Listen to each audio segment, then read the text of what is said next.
asalaamaaleykum wa rahmatullahi taala wa barakatu. ñu ngi am mbégte lool teew fii di seq toog bu waxtaan bi nga xam ne waxtaan bu am solo la te waxtaan bu méngoo ak jamono la. waxtaan bi nag dañ ciy jiital ci gërëm ñi nga xamante ne bu dul woon ñoom waxtaan bi du am, du mën a antu. li si jiitu mooy waa l'équipe bi samedi te ñoom ñëpp ma gis leen fi macha allah ñëw ñu ñoom kese ñëw ak seen njaboot. ñu ngi leen si jaajëfal bu baax a baax ci itte bu ñu am ci xam-xam ak ci échange yu am solo pour doomu aadama yi mën a jariñ.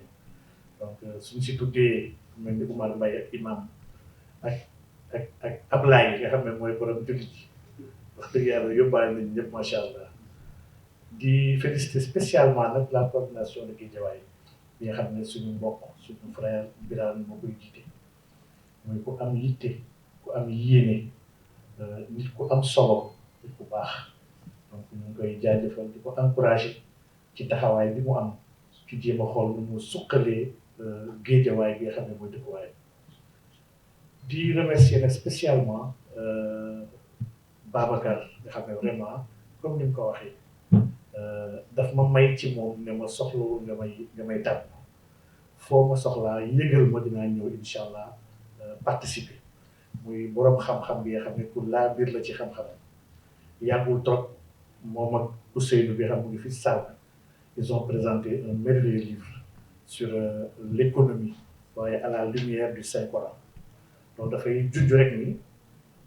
intellectuel la waaye fàttewul identité bi en tant que jullit xam ni am na benn réceptacle bi xam ne ñu koy wax alquran et que bàyyiwul suñu dara pour yàlla waxee sa alquran ne maa faratnaa fil kitaab min shay. donc di am mbégte nag war a sekk jotaay bu am solo bi xam naa damay jéem a gàttal dama leen defal benn présentation pour mën a wër ndomb un peu sujet bi joxe échanger si ay maximum d'informations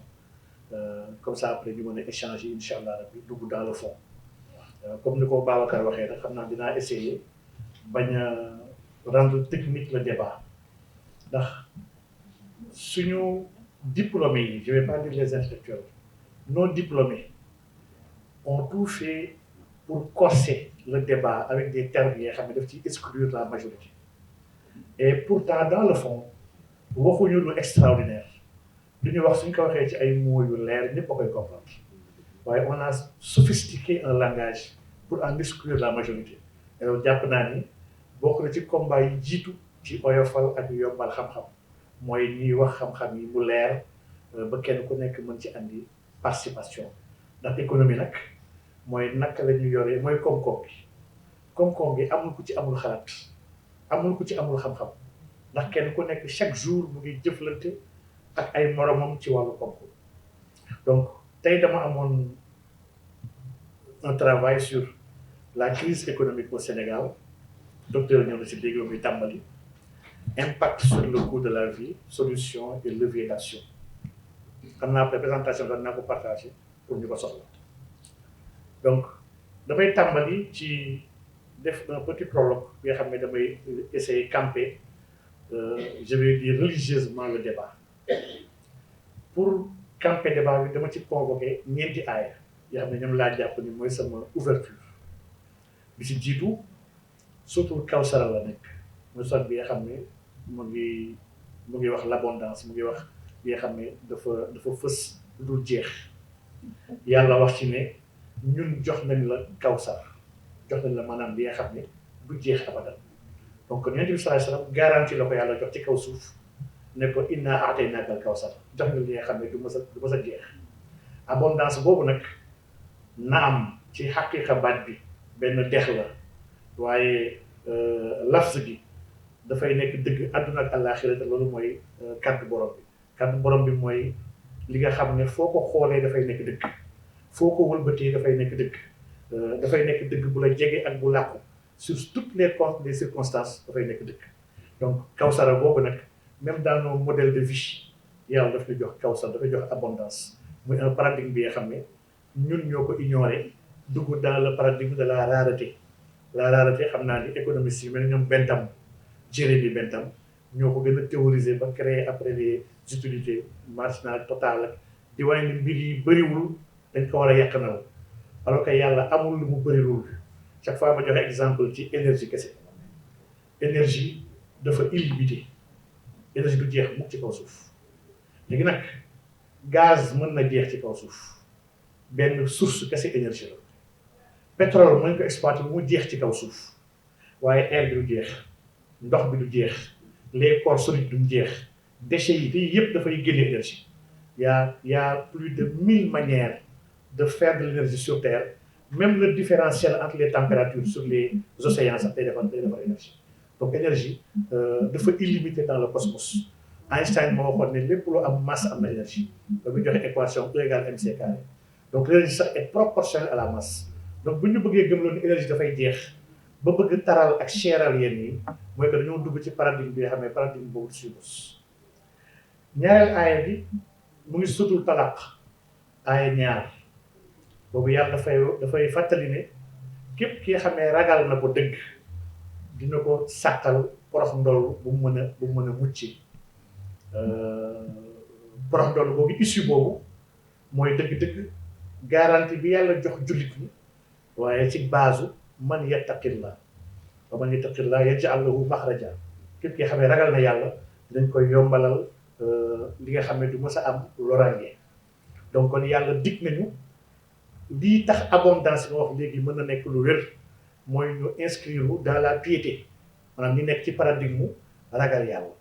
ragal boobu nag dafa am benn kilifa bu mag bu ko fii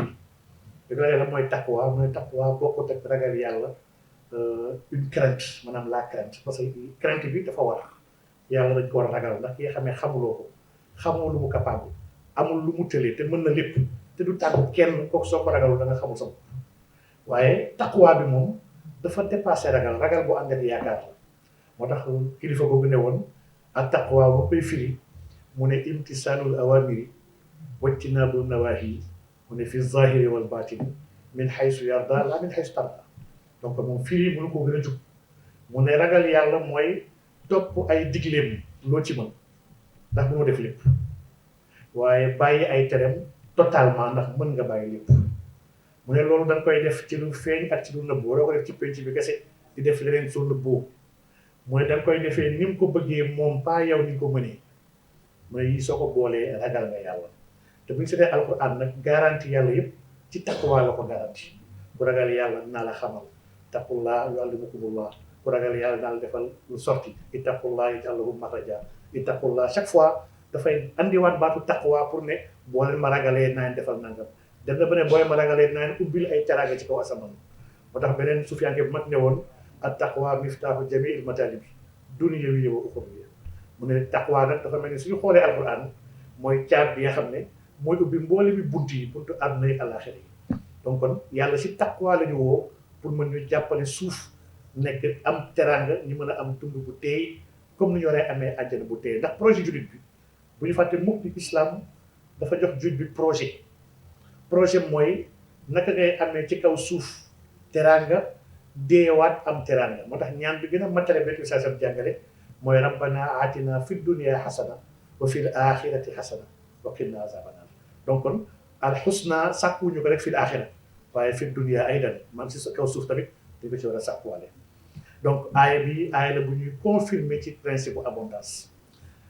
ñetteelu aaya bi nga xam ne mooy laytaayu kàddu gi mu ngi sutul Huud nga xam ne saa 71 verset 49 yàlla di wax naan muñal muñ bu rafet ndax mujjanteel bu teey ñu ragal kese laa ko jagleel fasbir ma te mu teg sax ne wal aqibatu lil muttaqin maanaam ñi am taqwa ñoom laa dencal la fin heureuse donc une fin heureuse est accordée à tous ceux qui ont la crainte en réalité crainte boobu nag mooy li ma waxoon léegi mooy ñi nangu yàlla mu nekk suñu kilifa bañ a ilif suñu bopp ñeenteel et dernier aaya bi xam moom laa lay tàyyi mu ngi sutul Inshirah aaya 5 muy son bi nga xam ne alam nashrah mooy l'ouverture bi nga xam ne daf ñu si woo ci ay teraanga yoo xam ne yu bëri yoo xam ne yu bees tàq yu nekk ci paquet yi xam ne dajje ko bëgg góorgóorlu nga jaayante naa la dajjil ci teraanga yi si aaya boobu nag yàlla di wax naan à côté de chaque difficulté il y a certes la facilité parce que yàlla deful mu nekk lu fatal lépp luy situation bu ñuy dund kese yàlla def ko mu fatal waxul ni mun leen ci génn boo leen góorgóorloo organiser wu delloo seen bopp ci man nee na man maa ngi ciy génnee incha allah ndax situation yëpp situation yàlla la donc ñeenti aay lu tax mu am solo ñoo ko ubbee daf ñuy wan ne ñu quelle que soit la situation képp ku am repère te jublu boroomam ànd ak méthode ànd ak xam-xam ànd ak yéene gu sell lii dafa am garantie par force dafay réussir maanaam du question de il se peut c'est une obligation yàlla moo ko garantie comme ni yàlla garantie ni képp ku ma ragal di ma jaamu naa la dugal àjjana comme ni yàlla garantie ni man mii wàcceen ci kaw suuf seen wërsëg maa ngi ko gàddul noonu na yàlla garantie ni ñëpp ñu jaayante jiital moom teg ko ci xam-xam naa leen wallu donc kon notre thème concernant la crise économique au Sénégal déjà kaat yi dina nekk levier xam naa ko exploité ci biir discussion bi incha allah j'en viens à l'étymologie et je vais pas durer vraiment étymologie bi ñëpp xam nañ lan mooy la crise économique le mot crise baatu crise mu ngi bàyyi ko ci grec crisis baat bi day tekki atte tekkiwul sax xat-xat décision lay tekki un jugement le mot crise signifie décision en grec ancien ça signifie choix ça signifie séparation ndax en grec dañoo jàppoon ni la crise mooy situation bi nga xam ne même ku dem ba nekk ci situation extrême feebar ba tëdd tële dafa nekk ci crise instant yi la ñuy nangu ndax dafay wér wala dafay dee man dafa mel ni instant de jugement la nekk ci changement de statut bi nga xam ne moo ko dikkal dafa mel ni sens boobu mooy sens am en latin du mot crise ba tey il vient de crisis bi nga xam ne mooy accident bu grave bi nga xam ne ñu ngi xaar ndax da nga fay jaaree tedd mucc wala nga fay jaaree sant donc lii la ñu jël tamit appliqué ko à la situation économique jàpp ne kat crise économique comme crise cardiaque comme crise ci wàllu maladie mooy instant bi nga xam ne yaa ngi situation bu critique bi nga xam ne mën nga fa jaaree dee comme tam mën nga fa delluwaat wér lii mooy la crise économique et lii nag quand ça touche l'économie mooy que kon ñu ngi waajal kon l'effondrement wala la faillite wala boog mën nañ delluwaat vers des lendemains meilleurs l'économie du ma ko jarul firi ndax baat bi tamit suñu delloo ci étymologie mooy ni ñuy gérer kër gi baat bi mu ngi ñu ko tabax si ñaari tur oikos buy signifier kër ak nomos moo andi sax après les normes mooy les règles donc économie mooy oikos nomos mooy naka la ñuy régler la maison dans le cadre de l'état nag c'est tout l'état la ñuy woowee la maison dëkk bi yëpp le pays est la grande maison naka lañ koy gérer quelles sont les règles qui vont organiser sa gestion qui vont organiser les allocations qui vont organiser la redistribution et même la stabilisation dans la grande maison bi nga xam ne mooy le pays donc étymologie bi déjà il clarifie un peu li ñu bëgg a waxtaanee ci crise économique su ma doon joxe une définition de la crise économique et je vais la lire une crise économique est une dégradation brutale de la situation économique et des perspectives économiques d'un pays affectant le système économique dans son ensemble bi mooy li économie si jàpp li mooy crise économique donc situation la bi nga xam ne dafay affecter brutalement la situation économique d'un pays day affecter le PIB maanaam la production day affecter le travail maanaam le chômage day affecter les entreprises il y a des faillites maanaam caractéristiques yi da ngay jàpp ni lii soo ko gisee si dëkk rek PIB bi wàññeeku et pas de manière périodique wàññeeku de manière sur une longue période ay emplois yu bëri ñu perte ko maanaam chômage yu gën a yokk entreprise yu bëri mëntuñu liggéey fay dikk état bi nekk si tële maanaam amatul moyen pour mën a faire face à ses obligations régaliennes ba dafa war a dem di jéem a xool bu mu gën a libijee dëkk su tollee foofu crise économique am te ñu accepté ko ak ñu ñàkk ko accepté nag mooy andi doo ko gaaw saafara ndax feebar balaa ñu koy saafara nga nangu di feebar ba pare nga nangu jël garab yi nga xam ne mooy faj sa feebar donc ñun dañoo am une vision cyclique de l'économie dañoo gëm ni économie dafa am ay cycle comme doomu aadama nu mu amee ay cycle dañoo gëm ni y a 5 cycles yoo xam ne 5 cycles yi mooy dal économie dafay judd une économie naissante bos Sénégal mun naa jàpp 1960 la judd naa si ñëw léegi après sa naissance y a une croissance économie dafay màgg su màggee dafay egg après à maturité dafay egg fi nga xam ne mëntul màgg moo tax yeneen dëkk européens yi xam ne mëntuñu am croissance ay Japon Union européenne ay croissance 1% la ñuy am xalaatuñu ay croissance 10% ou 7 mëntul nekk ndax ils sont des économies à maturité muy gaaw maturité après maturité am dafay egg ci vieillissement dëkk day màgget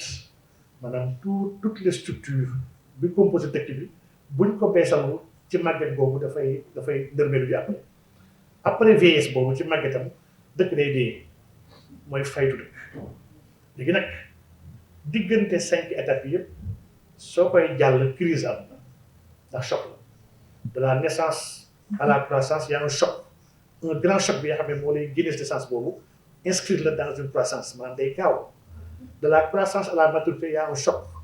boobu mooy tax doo mënati croître da nga càng instant yi yaa ngi nekk yaa ngi stagné de la maturité à la vieillesse choc la c'est un choc moo lay commencé décliner loo commencé wàcc de la vieillesse à la mort tamit choc la li nga mënoon produire ak li nga doon def mënutoo ko def donc choc yii nag ñu leen koy jàppee ay feebar ci dëkk donc changement yi étape bu nekk ñu koy jàppee benn partie de la crise moo tax après ñu mën a andi recommandation ci dëkk bu nekk fan la toll yan garab dañ ko war a jox pour mën a wér ndax dëkk feebar daa mel nit ku feebar nit su feebaree am feebaru sibiru waruñu jël ay feebaru biir bu métti di ko jox ku jël garabu biir buy métti di ko jox kenn ku sibiru yaakaar ne yaa ngi koy faj yaa ngi na sa bopp mun na am sax yaa ngi koy yokk ay jafe-jafe ndax bu naanee garabu biir buy métti boobu mun na am mu dérégler système digestif am ndax doomu aadama dafa am ay système yu bëri dafa am système cérébral bi xam mooy jënti jàngam système digestif am mooy kii koy dimbali ci lekk gi système cardiaque mooy régler mbiru lépp lu laal deret bi système pulmonaire bi système et cetera y a beaucoup de système bu nekk dafa am dépendance ak yenn système yi donc feebar bi déjà xam ko kon wareef la xam luy faj feebar bi mooy ñaareelu wareef bi jox ko médicament bu koy faj mooy ñetteelu wareef bi ñett yi bu ñu ko boolewul fajoo jàngoro bi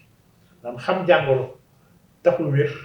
xam jàngoro xam ni tel feebar tel garab moo koy faj taxut a wér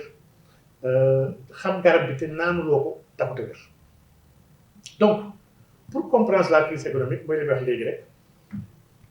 crise yi kon dañoo am différence bu dee feebar yi dafa différent am ay faj yu différent kon les crises dañuy nuroo nii dañuy mel ni nuroo waaye dans la réalité crise économique yi benn nuroo la sa morom benn bu ci nekk dafa am spécificité am li ko déclenché fan la juddoo ak naka lay màggee ak ban ampleur la am si yooyu ngay analyser pare soo ko xam nag naka la ñuy saafaree crise boobu donc y a des crises yoo xam ne am na ci àdduna bi mun naa si tudd crise yoo xam ne ñoo mujj crise des années 30 bi nga xam ne ñëpp jàpp na ne jàng nañ ko histoire la crise de 1929 ñu programme 3e loolu sax après même terminal la koy jàngat la crise des années 30 li ko andi woon ute na après ak la crise des subprimes bi nga xam ne moo mujj en 2008 ute na ak la crise de la pandémie bi nga xam ne ñun ñii ñëpp moom la ñu gën a miin mooy bi am 2020 bi xam ne créé na crise yu ngand ci àdduna bi crise yi yëpp bokkuñu origine bokkuñu ni ñu doxee waaye seen ay résultats parce que ñoo nuroo dañoo bloqué économie yi ndërmel économie yi il a fallu des plans yu ngand nga xam ne de relance de sax d'accompagnement d'appui pour mën a redémarrer économie te man jàpp naa ne am na économie yu bëri actuellement yoo xam ne ñu ngi subir ba tey les méfaits de la crise Covid bi nga xam ne ils ne se sont pas encore relevés ba jógul ci donc man Sénégal sax jàpp naa si dëkk yi la bokk mais naa si gën a xóotal donc il y a beaucoup de crises la crise de la dette des années 80 la crise asiatique 1997 la crise mexicaine la dette 80 moo gën a laal pays africain naa si ñëw tam ci biir waxtaan bi parce que am na lu bëri lu xewoon 1980 actuellement même chose moo nekk di am at chez nous anciens yi fi nekk xam naa après ils vont pouvoir joxe seen ay xalaat ci wàllu boobu. Donc sama question mooy Sénégal crise am man kañ la commencé ndax ñu bëri ñu ngi analyser crise bi aujourd'hui ne crise bi Macky ko fi andi am na crise bi Pastef ñi ñoo ko andi ba léegi jàpp naa ni ñaar ñi ñëpp ñu ngi aborder une conséquence de la crise mais ba léegi dugg ñu dëgg-dëgg ci crise bi lan moo ko waral man dama gëm ni crise du Sénégal mu ngi tàmbali ak juddu Sénégal crise am 1960 la commencé ndax dañoo sàkk dëkk teg ko ci ay bases yoo xam ne dañoo jéegaane xalaat war a doxal dëkk boobu bàyyiwuñu xel aada dëkk bi bàyyiwuñu xel réalité bi bàyyiwuñu xel ngëm-ngëm yi fa ne ñu calquer un modèle économique bi nga xam ne qui nous venait de la France calquer ko directement teg ko ci kaw Sénégal 1960 et loolu moo tax mënul woon am résultat dinaa def un panorama rapide des plans économiques yu njëkk def Sénégal le premier plan du Sénégal ñu ngi ko taxawal 1960-1964 jamono soo c'était les plans quinquennaux on faisait des plans par 5 ans yoo xam ne y avait la programmation y avait des objectifs yu gars yi amoon su ma jëlee premier plan ak deuxième plan le deuxième plan 1965-1969 ñoom ñaar en moyenne li ñu produire décennie boobu la décennie 1960-1970 c'est 2% de croissance en moyenne donc le Sénégal n'a pas connu de croissance ils ont fait des méthodes ils ont accompagné le monde rural ils ont injecté de la liquidité ils ont fait beaucoup d'actions sans aucun résultat 2% mooy la croissance moyenne entre 1960 et 1970 ñu dem ci le troisième plan bi nga xam ne 1970 1974 ak le quatrième plan de 1975 1979 ñaari plans yi ils sont marqués réellement ci ay crises yu doy waar Sénégal doon dund jamono boobu sécheresse amoon dans les années 70 anciens yi fii ñoom dinañu xam sécheresse boobu choc pétrolier am na ñaari choc pétrolier choc de 1973 ak le choc de 1979 il y a eu la création de beaucoup de structures publiques État Sénégal créé na lu bëri ci ay entreprises yi xam ne non performantes ndax on a créé des entreprises sans pour autant bàyyi xel lan mooy seen ay mission dëgg-dëgg ak lan mooy objectif ñu am si ñoom il y a eu une gestion d'État une vision socialiste de ces entreprises alors que leen yónni woon dans le secteur marchand le secteur libéral bi donc résultat économique yu décennie bi am 1970 ba 1980 à peu près moom zéro yem ba tey il n'y a pas eu de croissance il n'y a pas eu de développement on n'a pas réglé même l'autosuffisance alimentaire on n'a pas pu le régler avec 4 plans de 1960 à 1980 on n'a pas réglé les problèmes yi am lu ñu hérité de la colonisation donc on def nañu 20 ans sur place bi nga xam ne bougé wu lors du premier plan en 1960 sur situation économique dëkk bi mu ngi tolloon ci secteur primaire moo yoroon 30,5% du PIB secteur secondaire yoroon 14,4% du PIB secteur tertiaire yi moo yoroon 55,1% du PIB li ma nekkoon la structure du PIB en 1960 lors du premier plan après le quatrième plan maanaam 1980 le poids du secteur primaire wàcc na nekk 22,5%. le secondaire nekk à 19%. le tertiaire moom yokk nekk à 58,6%. structure rek boo ko xoolee xam ne dëkk la bi nga xam ne il s'est beaucoup tertiarisé dëkk la bi nga xam ne li mu waroon def ci wàllu souveraineté de base muy alimentaire muy bay bi muy pêche bi et cetera defu ko li mu waroon def ci wàllu industrialisation kon defu ko donc on a tertiarisé l'économie moo tax le poids du tertiaire nekk 58,6%. et tertiaire boobu tax mu dangereux bu doon ay entreprises sénégalaises ñoo fa nekk sax c'est pas méchant da nga xam ni les services ont pris le dessus mais c'est les entreprises étrangères majoritairement ñoo ko téye plus de 80% ay étrangers téye donc en 20 ans la tertiarisation a été bëri na le secteur primaire dafa replié wu on a eu une très mauvaise démarche ci wàllu industrialisation 42 établissements l'État sénégalais créé en 1972 42 établissements 74 en 1966 ñu créé 74 établissements ay entreprises yoo xam ne yëpp public état ko 12 entreprises le Sénégal créé entre 1960 et 1972 donc kon petit xoo entreprise publique loolu dañ si ñëw léegi tax moo après une crise ba ñu forcer état def da ngay désengagé wu. En 1974 il y a le doyen Kassé qui a fait ces travaux-là 254 entreprises ont été recensées au Sénégal 1974 88% entreprises yëpp Dakar la nekkoon maanaam on a négligé tout le Sénégal on s'est concentré à Dakar et Dakar n'est pas le Sénégal Dakar dafa sax 1% territoire Sénégal lu tax may andi problème bi dinañ si ñëwaat léegi di nga gis ni ba tey ces mêmes pratiques-là n'ont pas changé investissement yi ba tey Dakar la entreprise yëpp ba tey Dakar la les régions nekk ci précarité bi nga xam ne moo ñuy jural instabilité bu ñuy am l'exode dafay gën a bëri ñu ngi daw les terres et cetera donc 254 entreprises en 1974 Dakar ñu créé fi en 1973 ce qu'on appelle la ZFID la zone franche industrielle de Dakar la première zone franche bi nga xam ne lii mooy li expliqué lu tax secteur secondaire bi xaw a def benn bond mais c'était pas une industrialisation on a créé beaucoup d'entités donc c'est ñu créé après ICS dans les années 70 ba tey ICS c'est ñu créé Miferso yëpp ay entreprises yoo xam ne participation état ko moom si état commencé jël ay participation ci yenn entreprise CSPT état jël fa 50% Sococim état jël fa 52% 49% ci Sarin Sine Saloum donc état diggante 70 ba 80 dafa mel dafa yaakaar ni daa war a moom entreprise yi waaye deful benn résultat ci économie bi indicateur bi ñuy wan ne ñu bougé wuñu mooy le PIB par tête en prix constant en 1960 il était de 411 042 francs 411 042 francs jàppee bu baax chiffre bi en 1980 le PIB par tête était à 335 560 francs c'est-à-dire que le Sénégalais de 1960 était plus riche que le Sénégalais de 1980 et loolu da ngay gis paa yi sax saa yi waxtaan si jamono lan suñu jamono saa yi waxee seen jamono yoo xam ne seen jamono ñoom neexoon na doon nangam la doon jar da nga soo amoon tel somme da ngay lekk ba suur soo amoon nangam jamono bi y avait l'abondance en réalité par rapport ak waa 1980 mais yemul foofu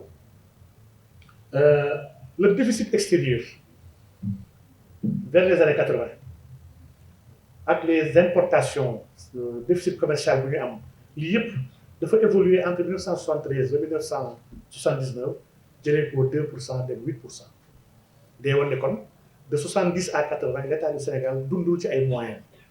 importé la doon def ak di dund au détriment de sa richesse maanaam produire richesse bi mu war a dundee lii dafa bokk ci lu exacerber la crise en réalité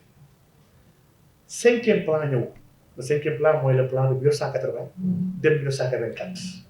plan bi moom ak le sixième de 1985 à 1989 ils sont marqués par une période cruciale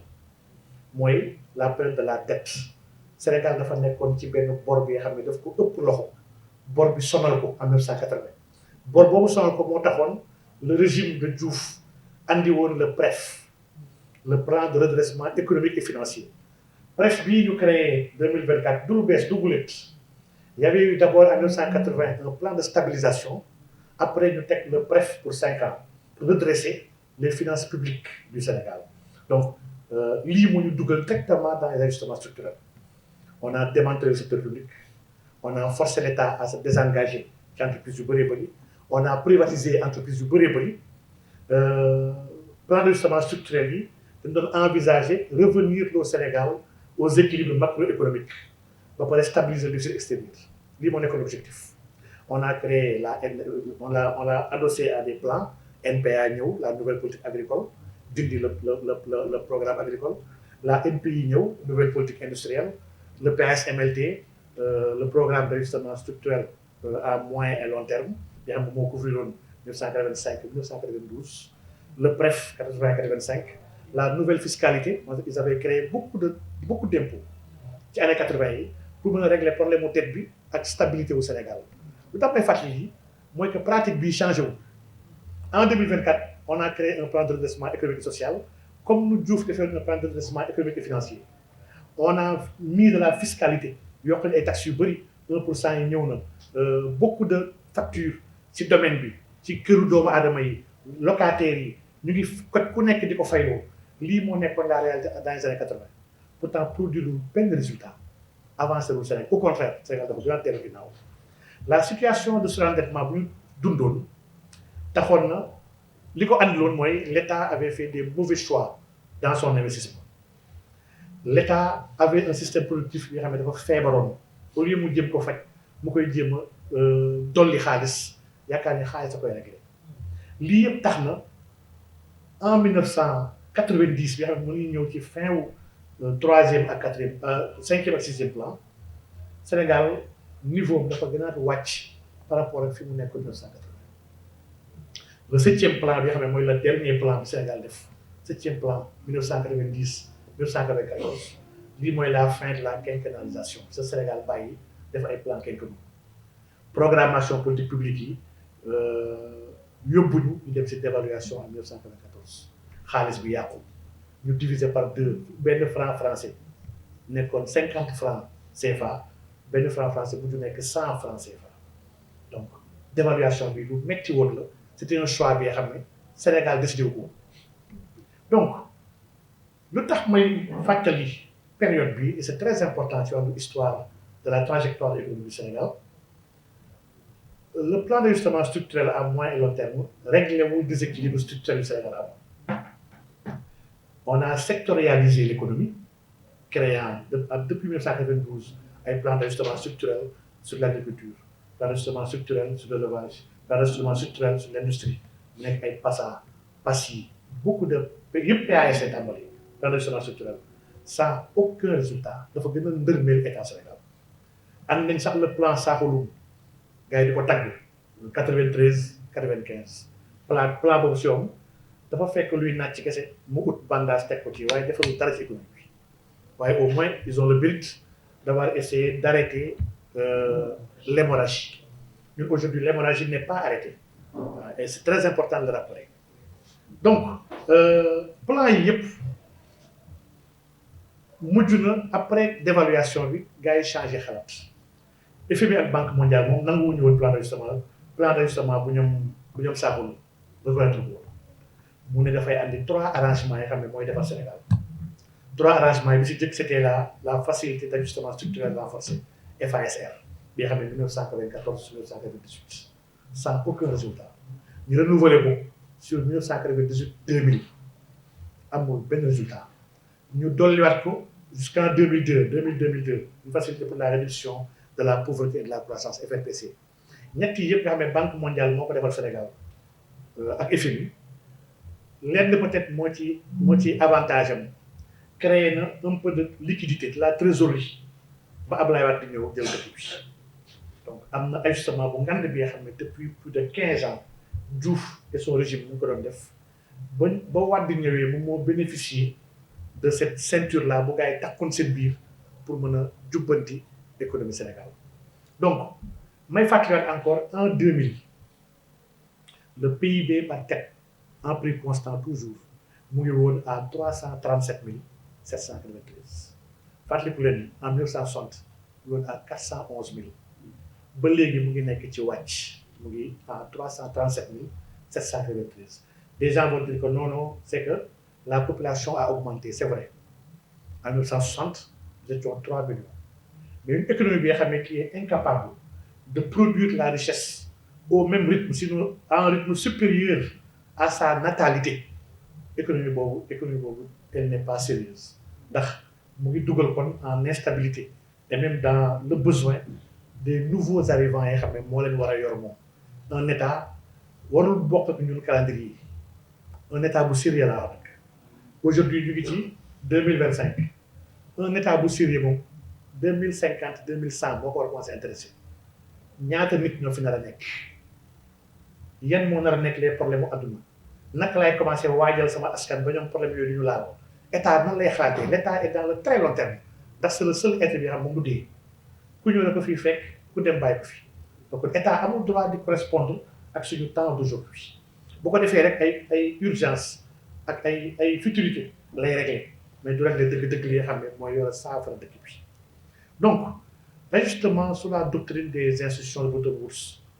elle n'a été ni pertinente ni efficace lii mooy résultat bi nga xam ne bu ñu gëstoo analyser lépp lu ñu def en politique publique de 1960 ba 2000 lii mooy suñu conclusion vraiment yàq na pouvoir d'achat sénégalais yi wàññi na richesse sénégalais yi ndax on a privatisé des joyaux yi nga xam ne il pouvait être rentabilisé mais ñu force Sénégal bu bàyyi ko chaque fois damay joxe exemple Sonatel exemple bu patent la Sonatel ak Poste ils sont liés depuis la colonisation on parlait des PTT ba ñu ñëw à l'indépendance on a créé office en 1960 office moo xew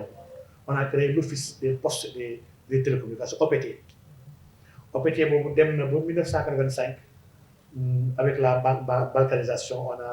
on a fractionné créé l'OPCE l'office de la poste de la caisse d'épargne bi am moo géré activité postale yi ak caisse d'épargne ba pare créé Sonatel mooy une société nationale téléphonique société nationale ba ñu koy créé maanaam li ñuy wax bras cassé yi poste yi nga xam ne ñoo si gënoon a ñàkk mën liggéey ñoom la poste joxoon Sonatel amuñu sax ressource humaine de qualité bâtiment yi locaux yi joxuñu leen locaux yu bëri amuñu woon xaalis pourtant ñëpp xamoon nañu ni à l'horizon 2000 télécom mooy secteur bi nar a ëpp xaalis waaye terewul waa FMI ak Banque mondiale fexe nañu force Sénégal pour mu privatiser li nga xam ne moo ko andi ëllëg alal c'est pas le seul dans tous les pays ils ont fait la même chose le FMI ak la Banque mondiale musuñu liggéeyal état yi ils travaillent pour le grand capital te lay xool na la lii instant yi doxul jaay ko ñoom si ginnaaw am nañ seen ay partenaires yoo xam ne ñoo wax ne demal jënd mbir bële dina doxi ci donc ñoom ils travaillent que pour forcer état yi ñu fay seen bor c'est la seule chose qui les intéresse donc les plans de justement structurels ont eu des limites yu bëri bëri nga xam ne jarul na si ñëw les limites vraiment la théorie de l'absorption la gars yi tëkkaloon sur la politique keynésienne lu bëri li ñu waxoon ça c'est pas avéré exact ndax l'environnement économique des pays sous-développés ak l'environnement économique des pays développés bokkuñu duñu benn mun ñu jël leen rek doxal fee doxal ko fii c'est comme ku xool Birane xool yëre Birane rafet ne Birane jox ma yëre ma sol ko jox ma sa mesure ma ñëw yëre mel noonu te ñaar tolloowu leen lu yëre bi rafet ci Birane su ñëwee ci yow rafet ndax balaa moo rafet nga xool sa mesure yow ba pare jël modèle Birane ñoom dañuy jël modèle dinaa leen mesure bi teg ko si suñu dëkk moo ñuy andi ay jafe-jafe donc après 2000 le Sénégal s'est libéré ñëw ci alternance l'ajustement a été fatal comme je l'ai dit il a été catastrophique pour le Sénégal depuis 1997 le Sénégal njëkk teg son premier plan de lutte contre la pauvreté PLP 1997 PLP yooyu ñoo dem ba après 2000 ñoo nekk les DSRP les documents stratégiques de réduction de la pauvreté ñu am DSRP 1 bu couvrir la période de 2002 2003 ba 2005 ak le DSRP 2 bu couvrir la période 2007 ba 2006 jusqu'à 2010 DSRP yi ñu lonk ko si encore ba tey SCA yi la stratégie de croissance accélérée qui visait le doublement du PIB en 10 ans mais en 10 ans on a doublé en 2 sur le PIB ki tamit on n'a pas pu le faire maanaam dama la bëgg expliquer leen plan yi ñu def Sénégal yi benn réussir aussi et au lieu ñu woon créer yenn plan yu bees yoo doon toog xalaat lan moo tax suñu plan yi du réussir parce que avant ngay jéem a defaat leneen war nga xool fan nga juumee ak lan mooy say erreur nga bañ ko répéter ñun l'État du Sénégal répète les mêmes erreurs depuis 1960 ba tey donc la Banque mondiale andi benn stratégie d'assistance pays bi ñuy wax le CAS pour accompagner Sénégal pour mën a atteindre les OMD ndax après 2000 OMD yi moo xewoon l'objectif du millénaire pour le développement Sénégal on n'a pas atteint les résultats moom loolu y a des évaluations yoo xam ne def nañ ko on l'a pas atteint li garaaw ci PIB par tête bi moom laay ñëwaatee encore pour daaneel la période libérale en 2015 le PIB par tête a pris constant bu Sénégal dugal à 394 047 francs toujours pas au niveau de 1960 1960 411 000 doon par tête ñun nag par rapport ak 337 000 bi ñu jógee 1980 c'est-à-dire que entre 1980 ak 2015 y a eu benn bond mais ba tey avancé wuñu ba tey on n'a pas dépassé au niveau lii lan moo ko war a expliquer nga xam naa laajte bi nga xam ne après nañ si ñëw yéen laay xam ne expliquer lu tax on a fait du surplace de 1960 jusqu'en 2015 alors que d'autres pays ont multiplié par 10 wala par 20 wala par 40 seen PIB par tête mais ils ont construit la richesse au plan national nous on n'a pas fait ñun on s'est appauvri de 60 à 2000 25 bi on s'est appauvri plus qu'on s'est enrichi. Donc le troisième DSRP en réalité moom mooy la SNDS bi xam ne dañu taxawal depuis 2013 2017 la stratégie nationale de développement économique et social. Après loolu migré nañu créer ce qu'on appelle le PSE muy le cadre bi nga xam ne moo doon dem pour horizon 2035 PSE bi nga xam ne qui a été décliné en PAP des programmes des plans d'action prioritaires yi nga xam ne PAP yooyu c'est des PAP yi nga xam ne de 4 ans chaque 4 ans on actualise un programme d'action pour mën a atteindre objectif yi PAP yooyu actuellement nous sommes au PAP 3 ndax PAP 1 lañu def 2014 2018 def PAP 2 2019 2023 PAP 3 moo doon nekk 2024 2029 2028 en 2000 corona ñëw ñu def PAP 2A un PAP bi nga xam ne avec 2A mooy ajuster et accélérer pour mën a faire face avec le programme bu ñu amoon de résilience. Donc lii yëpp ba tey nous sommes dans la même logique économique logique bi ba tey changé wul paradigme bi tamit changé wul moo tax benn résultat amu ci sauf ay chiffres yoo xam ne ñu ngi koy wax ak ay bénéfices yoo xam ne ay entreprises étrangères ñoo koy am lii mooy la réalité économique du Sénégal. léegi nag la crise économique pour entrer dans son fond man dama gëm ni il y a une crise d'abord idéologique parce que nous sommes dans une incohérence avec les bases constructives du Sénégal ak la démarche politico-institutionnelle maanaam ñun nous fonctionnons ba tey comme une néocolonie. lan mooy néocolonie mooy benn colonie bi nga xam ne habitude yu mu amoon jamono ba ñu koy not moom ko habitude yooyu ba tey changé wu ko bàyyeewu ko ñun bu ñu tubaab bi moom colonie bi daf ko moomoon pour di ko jariñoo dafa bëggoon colonie bi nekk benn genre fu muy jaayee ay matières premières fu muy jëlee ay matières premières fi nga xam ne ñoom du ñu am benn industrie lépp lu soxla dañ koy commandé ci moom mu jaay leen ko donc ñun schéma yi ñun ba léegi on les a pas répudiés ba tey defaruñu dara suñu bopp. Le Sénégalais préfère jënd puso bu ñuy defaree Taïwan ka xalaat naka la ñu war a defaree puso Chine. Le Sénégalais consomme beaucoup de choses yoo xam ne suñu quotidien la vélo moo ci gën a ndaw bëgguñu am usine defar vélo on ne veut pas. Au contraire le made in maanaam du ñu defaree bitim réew moo ñu gënal lu suñu waa réew defar xale yu ci bëri boo leen andee dara dañ di made in USA la ak lu ñu defee ngaay sur 10 xale leer na ma ni 9 yëpp made in USA lañu ñëw li jógee ngaay jàpp ni baaxul man dans le logiciel néocolonial dañoo gëm ni lépp lu nit ku ñuul defar baaxul lu tubaab defar moo gën a sérieux donc lii logiciel la bi nga xam ne tant que dindiwuñu ko pas parler de développement en réalité waaye man tamit dans une crise de doctrine ñu ne ñoom une instabilité des méthodes ci dëkk bi ni muy liggéey kenn ku nekk dafa bëgg réinventer la roue en réalité maanaam y a pas de continuité boo demee dëkk tubaab yi ñoom dañuy am consensus sur beaucoup de choses waxtu bu jotee rek imam Ablaye bu waxtu bu jotee rek nga fàttali donc dafa am des choses yoo xam ne sax d'ordre national homme politique yi bu ñu ko yoree ñoom bu ñu ko xaar ñoom kese le New Deal ba Roosevelt doon taxawal États-Unis def ko woon kese ak waa parti dafa jàpp ni maa ngi engagé États-Unis ci benn mbir bi xam ne mun na am mu def 20 ans mun na am nekkul maa fi war a nekk en 20 ans waaye il faut ñu am benn consensus bi xam ne même suñu parti bu wàccee parti bu mënti ñëwit du ko dindi ndax dañu xam ne intérêt États-Unis France Norvège Suède dëkk yëpp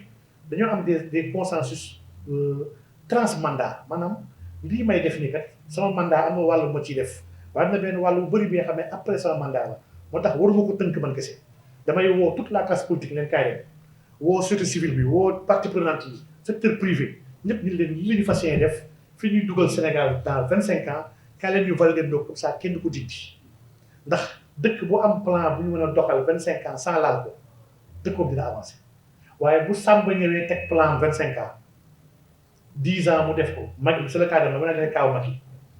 Macky en 2012 la ñëw andi yoonu yokkute moom xamoon na ne yoonu yokkute bi du yokk dara Sénégal xamoon na ko heureusement il a été très conscient gis ni y a pas de croissance on ne crée pas de la richesse mu ne foog mu dem uti leneen lu gën a sérieux mu dem uti ji PSE bi 2013 la ko am PSE bi waroon doxal Sénégal à l'horizon 2035 yàlla def na ni en 2024 il a perdu le pouvoir le premier réflexe bu ñu ko remplacer am en 2024 mooy dindi PSE andi benn seen bosu bopp ñoom ils sont là te am nañ mandat wu 5 ans mën na am 2 mandats 10 ans SND 2050 la ñu taxawal amaana dina am kenn ku ñëw mun na am après 2 mandats yi wala après benn mandat bi ne man tamit SND bi ça ne me concerne pas damay am sama plan bopp mu dindi ko defar tamit référence boppam maanaam éternel recommencement bi pays africain yi def bokk na ci li nga xam ne du ñu avancé il faut que nit yi yëg ni lii ma yor di ko doxal moom moo ko Sénégal yëpp laa ko bokkal et que su ma ciy xalaat pour mu mën a sax il faut ma impliquer tout le monde ba ñëpp d'accord si ñu voté ko def ko loi président bu muti ñëw après même si quand tu perds le pouvoir kenn du ko laal ndax c'est l'intérêt supérieur de la nation moo lay engagé loolu la tubaab yi laa jàpp moom ñu la wéy africains yi les africains kenn ku nekk il veut faire lui-même le monde da nga koy xool ba ci intellectuel bi moo tax may saluer ñoom docteur ak Ousseynou la co-écriture c'est rare sax suñu intellectuels yi bindandoo ay téere da ngay woo kenn ne ko kaay ñu bindandoo sur tel thème moom daa jàpp non ki soo bindandoo moom man tur bi ma am dafa bëgg utiliser sama tur bu lii mu réfléchir ci xam-xam bi ñu war a joxe di réfléchir naan non kii siwul man maa gën a siw suñu bindandoo yi dafay am dafay sama buzz la bëgg jël bindandoo ma moom chacun écrit seul alors que dans des domaines buñ ci amul une vision pluridisciplinaire am lii économie la leneen lii sociologie la lii anthropologie la lii yëpp moo seqandoo le phénomène ndax le phénomène économique ne peut pas seulement être traité par les économistes man jàpp naa ne sax économistes yi ñoo ñu gën a réere économie ñu si bëri si ñoom xamuñ dara ci économie donc l'économie a besoin de la sociologie pour comprendre le milieu où muy évoluer l'économie a besoin de la philosophie pour comprendre le mindset des acteurs de l'économie l'économie a besoin de la religion ndax nit ki gëm-gëmam dafa déterminant ci économie exemple lay joxe mooy quelqu'un bi nga xam ne dafay projeter di def étude de marché pour installer benn c'est pas benn dancing wala benn entreprise loto kooku bu bàyyil xel gëm-gëmu fi muy dem mais ay projection mën na daanu àllu ndax am na ay diine yoo xam ne ñoo jàpp ne dafa arabe ñu ko def donc quel que soit son plan quel que soit le business plan bu ñëwee dans une société musulmane bu ko fa installé dafay échouer du gañ parce que xalaatu l'idéologie maanaam la religion dafa prédominer sur l'économie kii balaa muy jënd dafay xool nag sama diine may na donc il y a beaucoup de facteurs qu'on doit analyser pour mën a construire lu war a mën a jëmale kanam dëkk. Il y a une crise du capitalisme aujourd'hui le capitalisme est essoufflé dafa nekk situation bi nga xam ne surtout après Covid bi instant yi àdduna bi yëpp ci ndër melu la jëm tant que recomposer wuñu le modèle ndax le modèle actuellement egg na à terme Marx moo doon wax naan toute organisation détient en elle-même les germes de sa propre destruction capitalisme dina dee de par elle-même et il nous faut inventer un nouveau modèle boobu ban modèle lay nekk ndax dañu war a dellu ci socialisme ndax dañuy xool le progressisme ndax dañuy xool l'islam man sama bopp man de sama gëm-gëm ci wàllu boobu moom c'est mon choix est vite fait man dama gëm ni on a essayé tous les modèles dans ce monde-là ñëpp ils ont échoué essayé nañu capitalisme moo fi nekk ba tey il n'a pas réussi à régler les inégalités tey la fracture sociale gën a bëri tey la pauvre yi gën a yokku rien qu'au Sénégal bi rek dernière enquête bu ñu am ñun on a plus de 6 millions de personnes yoo xam ne qui sont pauvres on a 57,3% des Sénégalais qui sont dans l'extrême pauvreté lii mooy statistique yu ANSD sur la dernière étude sur la pauvreté au Sénégal donc vraiment modèle bi nga xam ne dafay créer aussi ay inégalités yu ngandee nii soo jëloon àdduna bi tey jii 10 personnes yi ëpp alal ci àdduna bi seen alal boo ko boolee moo ëpp genn wàll àdduna bi lu ñuy gagné aujourd'hui àdduna bi ñoom ñu ngi à 8 milliards boo jëlee revenu yu 5 milliards des populations les plus pauvres du monde seen revenu boo ko boolee ak 10 personnes yoo xam ne ñoo ëpp alal ci àdduna bi 10 yi ñoo ëpp alal nga xam ne kon inégalité bi dafa catastrophique il nous faut réfléchir sur un modèle beaucoup plus équitable un modèle bi nga xam ne dafay intégrer une redistribution des ressources et des richesses un modèle bi nga xam ne dafay régler la fracture France bi Sénégal jël def ko bàjjen lu ñu doy di am nañu xalaatu ñoom sur la redistribution actuellement sooy xool seen parlement weer yu génn yëpp ils sont en train de débattre sur la taxe Zuckman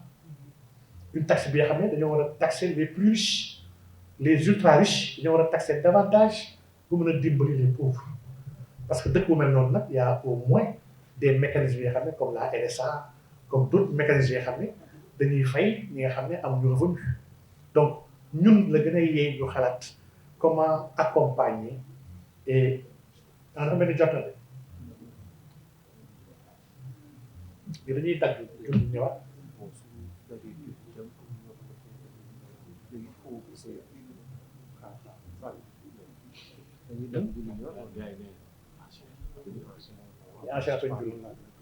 imam moo def fatwa avant de ñoo continuer d'ici conférence qui est une heure de temps dina jeex. waaw dina jeex d'ici 30 minutes sax maximum dina jeex waaw macha allah man taqallada aaliman laqiya allahu saliman loolu la gars yi wax nañ ku ràngal boroom xam-xam bu desee ak yàlla dina mucc c'est vrai que ñu ngi si muxtaar bi génn ñu ko waaye imam Ablaye di c'est un éternel débat les deux Ablaye di éternel débat la si équipe du samedi waaw ñaari Ablaye yi waaye nag lii ngànt la il a raison ndax timis ak gée ñoo bokk waxtu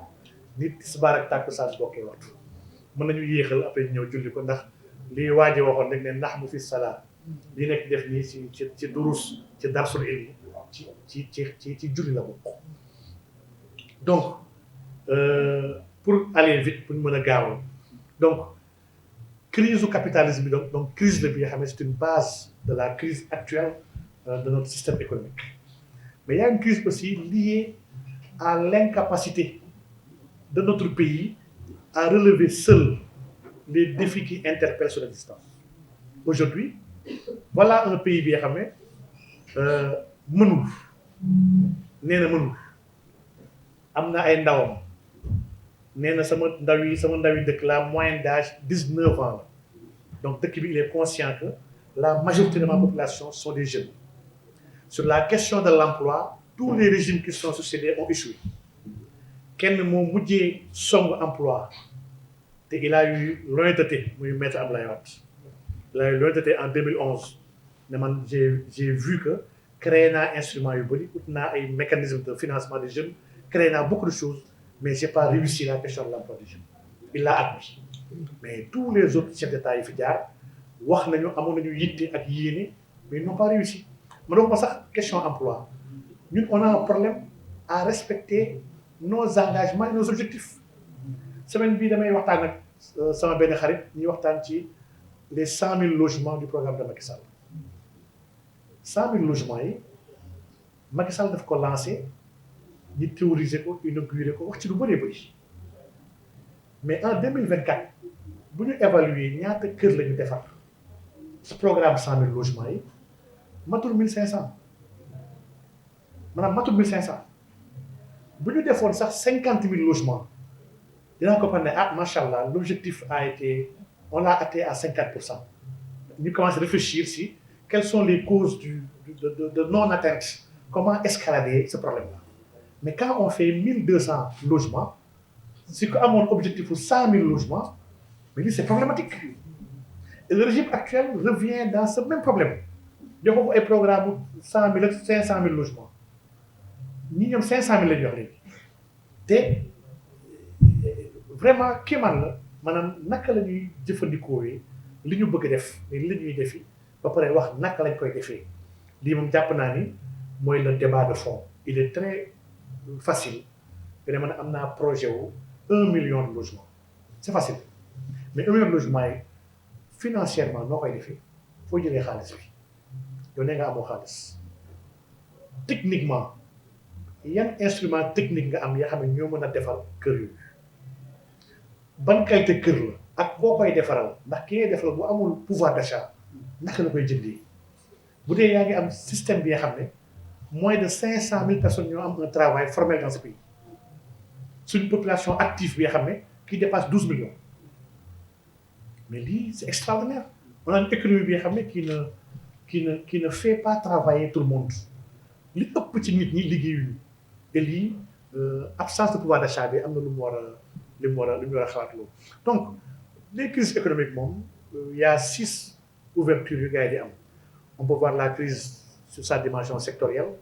quand il y a crise ban secteur moo nekk en crise on peut voir la crise dans sa dimension dans son origine maanaam des crises importées des fois une crise dina walangaan damay joxe toujours exemple corona bi rek Covid crise bi xam ne fi mu juddoo Sénégal mu juddoo Chine waaye am na ay effets ay incidences dans presque beaucoup de pays ba ngay tuddee ko pandémie donc une crise mën nañ ko importer une crise s'importe une crise mën na systémique une crise mën na bañ a laal benn secteur kese mais mu laal l'ensemble des secteurs du système on parle de crise systémique mooy ba tey une crise globale donc une crise peut avoir une dimension économique tamit maanaam ci wàllu conjoncture une crise conjoncturelle réellement de crise ndax même terme yi ba ñuy ñëw léegi ñu koy waxtaan sax ak ñoom Cheikh Sadibou le terme de récession la récession c'est une perte de production ou de productivité PIB bi moo chuté pendant 2 trimestres d'affilée lii kese la économie wooyu récession mais bokkut ak dépression parce que la dépression en économie du 2 trimestres c'est une chute brutale bi xam ba pare sur un terme sur une durée bu xaw a yàgg donc une crise peut-être conjoncturelle une crise tam peut-être structurelle ñun dans le cas du Sénégal su ma doon définir la nature de la crise du Sénégal c'est-à-dire que notre crise est d'abord importée ndax on a importé des modèles yi nga xam ne qui ne correspondent pas à notre structure économique muy benn on a une crise qui est systémique et globale ñun secteur yëpp ñoo am problème ñoo amandoo problème parce que dañ ko tabax ci ay fondements yoo xam ne du ay fondements on a une crise comment dirais-je structurelle et conjoncturelle à la fois crise bi ñuy dund Sénégal gii origine moom lay wax sànq ba léegi ñu ngi koy jëlee 1960 waaye conjoncture bi tamit docteur laal na ko sànq bi ñëw dafa participer bu baax a baax ci lan la exacerber la crise donc quand on explore nag cette crise là sous l'angle du coût de la vie sous l'angle des solutions et des leviers on va dire que le coût de la vie dafa am facteur yu bëri ay dimensions yu bëri yoo xam ne moo ko séq su ñuy apprécier coût de la vie ñu koy apprécier ci ménage bokk ñu koy apprécier ci entreprise bokk ñu koy apprécier tamit ci état en économie dañuy wax ne chaque fois dafa am ay acteurs yu am ci économie bi y en a à peu près 6 en contexte national yoo xam ne dañuy topp acteurs yooyu li si jiitu mooy ménage les ménages mooy famille ménage sa fonction principale fonction de consommation la les ménages consomment ils consomment des produits yoo xam ne dañ koy dundee donc le coût de la vie pour un ménage mooy lan la denrée di jar mais bokkut ak le coût de la vie pour les entreprises ñoom jënduñu ay ceeb ak ay pour lekk dañuy jënd ay matières premières conjuguées sur des facteurs pour mën a produire des biens et des services ba pare mën ci retirer du profit donc le coût de la vie d'une entreprise ak le coût de la vie d'un ménage du benn le coût de la vie d'un état bokkut ak coût entreprise ndax état tamit amul logique bu jaay def profit l'état propose des services non marchands et l'état dafa am logique bi nga xam ne daf ko génnee ci recherche de profit donc le coût de la vie de l'état sont les coûts de ses engagements en réalité engagement état mën a am coût donc kon suy wax le coût de la vie il faut ñu spécifier par rapport à qui on a des ISBL NM des institutions non financières à but non marchand on a des institutions financières yoo xam ne seen logique ñoom ay banques lañu on a des institutions non financières mooy yenn entreprises yëpp yoo xam ne au-delà des banques ou des établissements de crédit on a des États et on a le reste du monde kenn ku nekk si ñii dafa am logique am moo tax ci partie bii ci thème bi ma segmenté pour m'intéresser qu'au ménage ndax dafa mel ni l'esprit du thème ménage moo ko gënoon ñor que état yi ak entreprise yi donc les ménages en économie on dit que la fonction principale est la consommation ak la fourniture de facteurs de production yooyu c'est le travail et le capital donc lii lay jox moom aux entreprises ménages yi nag suñu naree dugg seen coût de la vie dafa am ñeenti mbir yoo xam ne il faut ñu bàyyi ko xel donc la dimension économique du coût de la vie mooy dimension bi nga xam ne ñëpp moom la ñuy wax coût de la vie factrice des mooy lekk bi mooy alimentation mooy transport bi mooy consommation de produits yi mooy sécurité mooy logement mooy lépp yoo xam ne yaa ngi koy fay et du la wàcc dafa mel ni weer wu ne da nga koy dundaat lii c'est le facteur économique du coût de la vie mais il y a un facteur moral dans le coût de la vie mooy le facteur le cadre de vie la santé la liberté de penser même la liberté de culte mi ngi mën a jaamoo yàlla yëpp dafa bokk ci naka ngay appréhender sa vie ndax sa vie neex na wala neexul. Il y a aussi un facteur environnemental sur la biodiversité sur le climat sur les ressources naturelles sur en général les communs li ñuy wax les communs on dit tamit c'est un facteur bi nga xam ne dafay intégrer ñuy apprécier le coût de la vie mais nag comme que les deux derniers facteurs sont réellement qualitatifs amuñu ay données pour quantifier ko saa ñuy wax coût de la vie dañuy def focus sur le facteur économique et foofu nag ngay gisee ni quantification bi kon Sénégal bi ñu nekk ci bout exemple si njëkk joxe mooy rapport 2021 bi nga xam ne wax na ni le nombre de pauvres yokku na jóge na si 5,8 millions egg ci 6 millions lii rapport 2021 la ma teg si ne boobu ba léegi ginnaaw boobu ba léegi defuñu benn enquête sur la pauvreté mais en réalité pour ku am lecture bu dee yokku na entre 2007 ba 2020 diggante 2020 2025 la yokkam gën a rëy ndax diggante bi Covid jaar na fi y a eu beaucoup d'entreprises yoo xam ne fa lañ jaaree yàqu diggante boobu régime changé na annulé ay contrats yu bëri yi nga xam ne contrats yooyu perturbé na ay entreprises appuis sociaux amoon na ndax y a des bourses yi nga xam ne qui étaient dédiées à des personnes vulnérables ñu tàgg bourses yooyu nga xam ne dafa doon impacté plus de 400 000 familles en réalité yoo xam ne daañu am as tuut bi nga xam ne daan leen mën a dimbali ñu faire face à leurs obligations quotidiennes donc lii yëpp boo ko xoolee xool les contrats xool le BTP xool les entreprises médias xool les grondes yi am yëpp yi nga xam ne les fiscalités yu gars yi yokk ba mën a wàññi pouvoir d'achat ménage yi en réalité kon les pauvres de 2021 à 2025 en réalité yokk nañu et on doit s'intéresser aujourd'hui ci ban proportion la yokkee ndax aujourd'hui indicateur bu gën a ndaw bu ñëpp di wax mais mooy ndóol gi ak laaj gi damay déglu bee passé kenn ci télé mu ne moom jamono ji am na ay nit yu koy sollicité di ko ñaan xaalis te nit yooyu mosuñu koo ñaan boo xam ne kon coono gi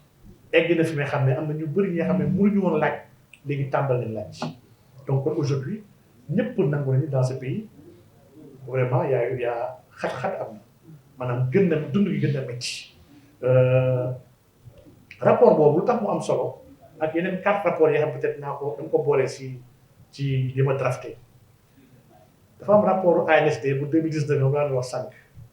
sur la situation de la population sous extrême pauvreté ANSD nee na ñoom 57,3% la situation boobu elle s'est exacerbée avec la Covid et les tensions inflationnistes yoo xam ne qui découlent de la guerre d'Ukraine donc kon sooy xool indice muy indice GIA muy Numbeo yëpp ay indices yoo xam ne sur le continent africain dañuy xool le coût de la vie dans les pays le coût de la vie 2023 soo xoolee indice su GIA da ngay gis ni Sénégal mooy deuxième ci coût de la vie nu mu cher mooy deuxième derrière Abidjan ba pare troisième bi c'était Éthiopie donc le Sénégal fait partie des pays les plus chers du continent africain lii kon lii c'est un fait et man indice GIA lu tax mu def Sénégal deuxième ci ginnaaw Côte d'Ivoire mooy indice bi intégré wu le logement waaye buñ ci boolee ñun logement ni crise logement bi ñu am ñun Sénégal ak location Côte d'Ivoire am na ko ut fii location fii la gën a métti fii la gën a taree et fii la gën a chéré pour des surfaces yoo xam ne malgré une loi il y a une loi de 2014 bu état bi defoon avec les surfaces corrigées dafa gën a yokk problème en réalité et li tamit bokk si jafe-jafe yi Sénégal dañuy amal loi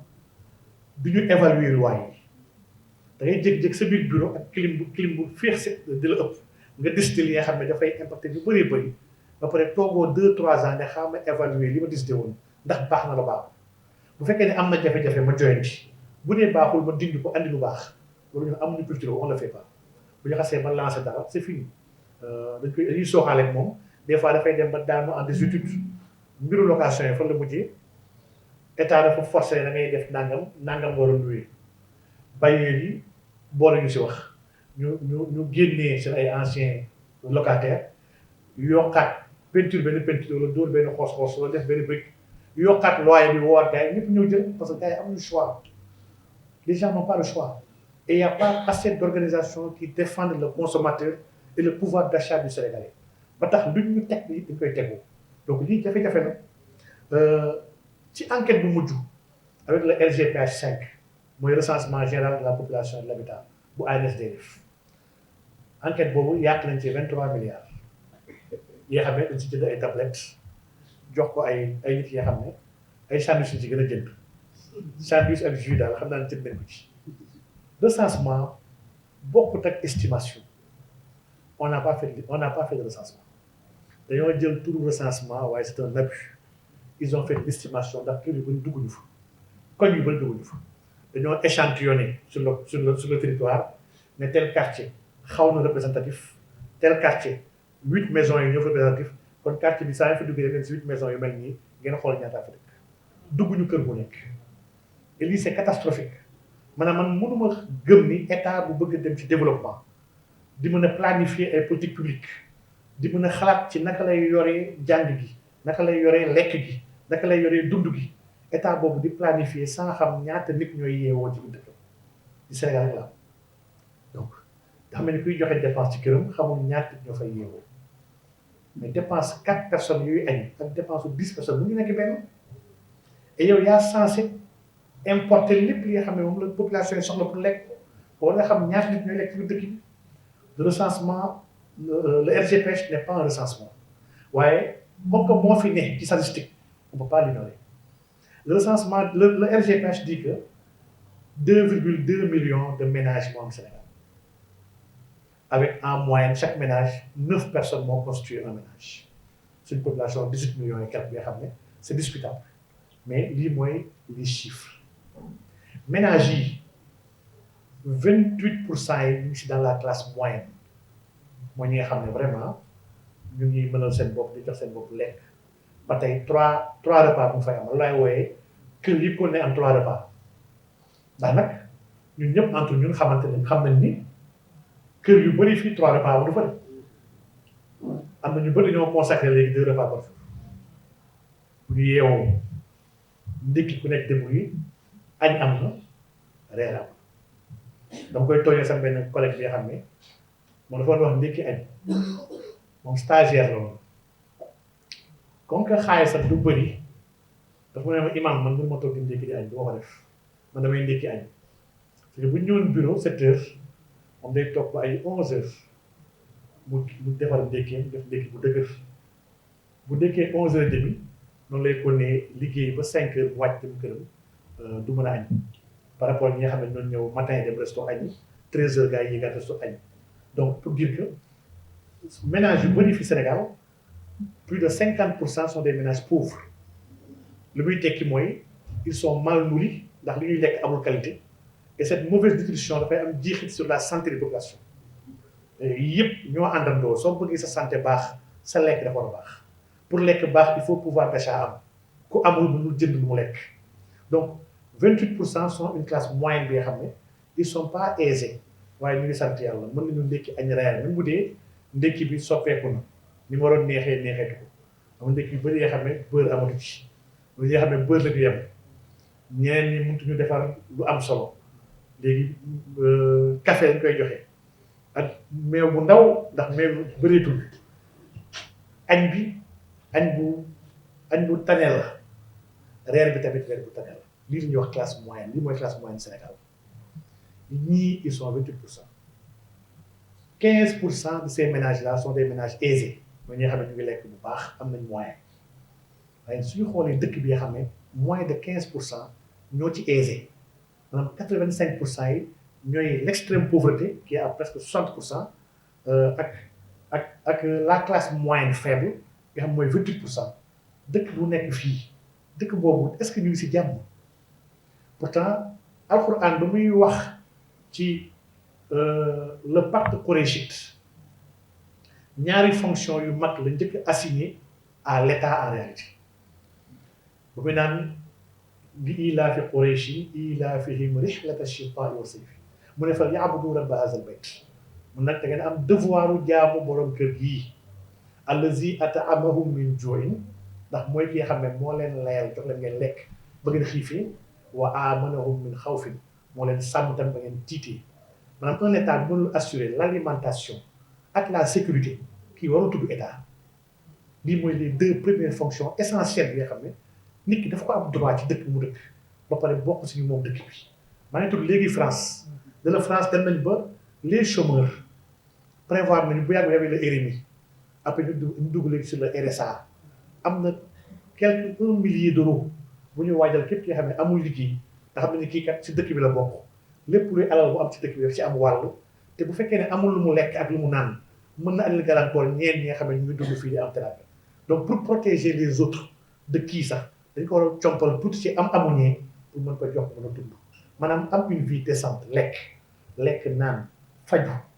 lii état daf ko am devoir am gàddu ko askan bi yëpp te aujourd'hui la crise de la santé au Sénégal est une crise réelle des na tuuti ku ñàkk soo feebaree da ngay toog xaar doo ñëwee hôpital la crise de l'éducation est une crise réelle jàng bi niveau sax amatu fa ñu gis xale yi ñu ngi leen di jàngi rek waaye et pire ñun ñëpp majoritairement ñëpp ñi nga xam ne génn nañu ci extrême pauvreté bëgguñu yóbbu seen doom dans le public ñu commencé dee à petit feu pourtant bu yàgg ba public moo nekkoon fi nga xam ne daanaa yëpp lañu nekkoon buñ newoon sax diw lañ ko fayal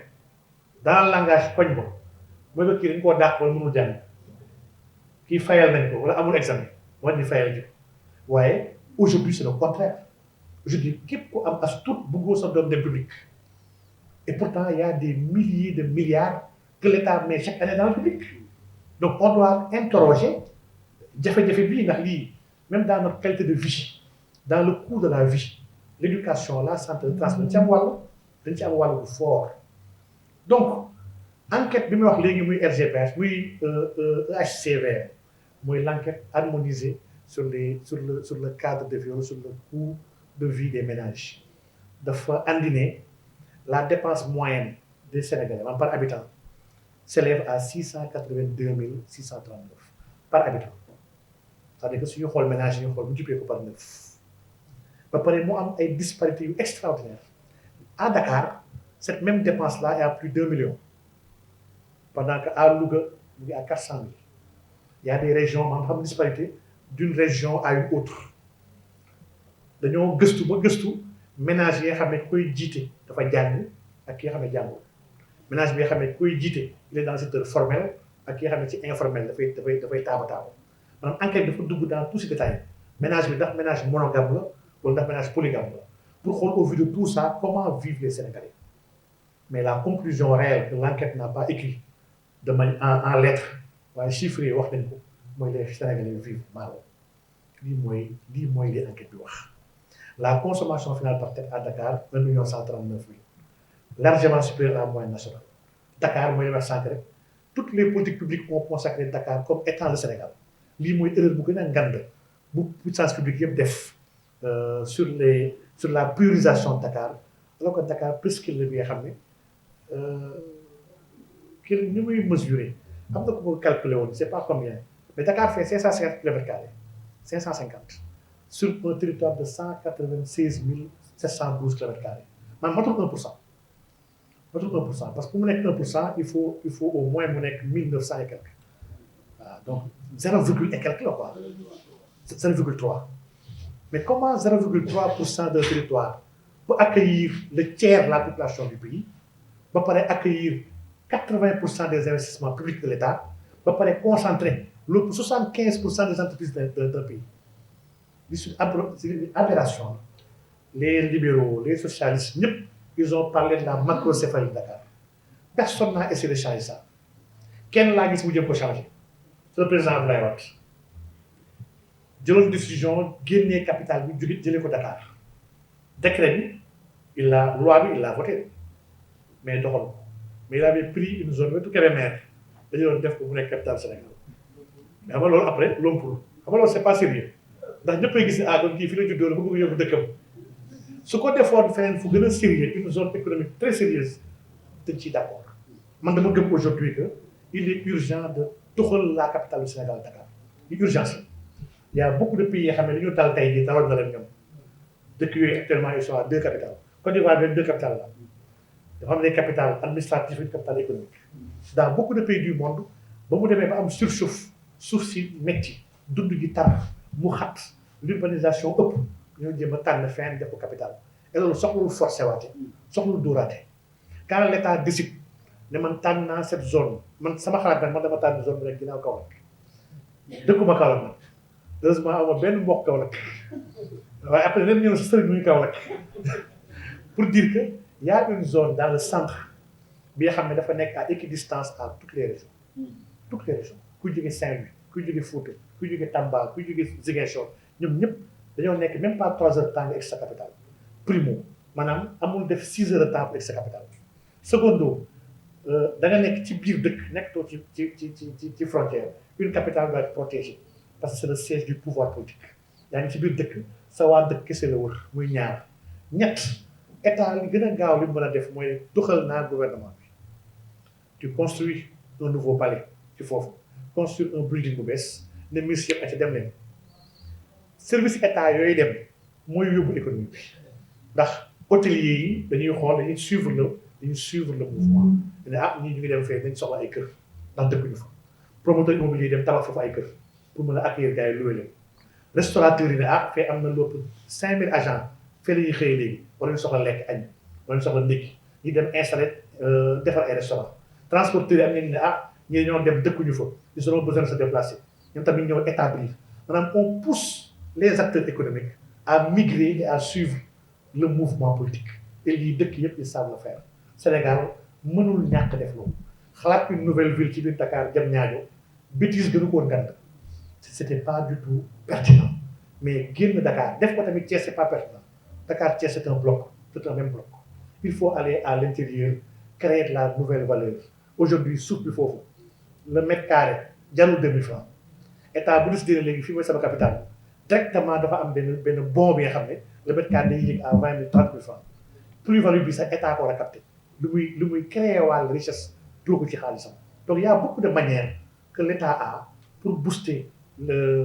réorganiser l'organisation territoriale et démographique de son pays donc la vie chère du ma dugg dans les détails mais loolu yëpp rapport bi réglé na wax na lu tax vie bi chère ci importation yi ak ci tële bi mu tële donc rapport nag li mu wax ci vie chère bi ñetti liñ ci mën a jàpp lu ci jiitu mooy li ëpp ci ménage yi 48% de leur revenu ci lekk lañ koy dugal lekk gi li muy capté si revenu yi moo ëpp après lekk yi nga xam ne dafay recueillir presque 48% li ci topp le deuxième poste de dépense mooy le logement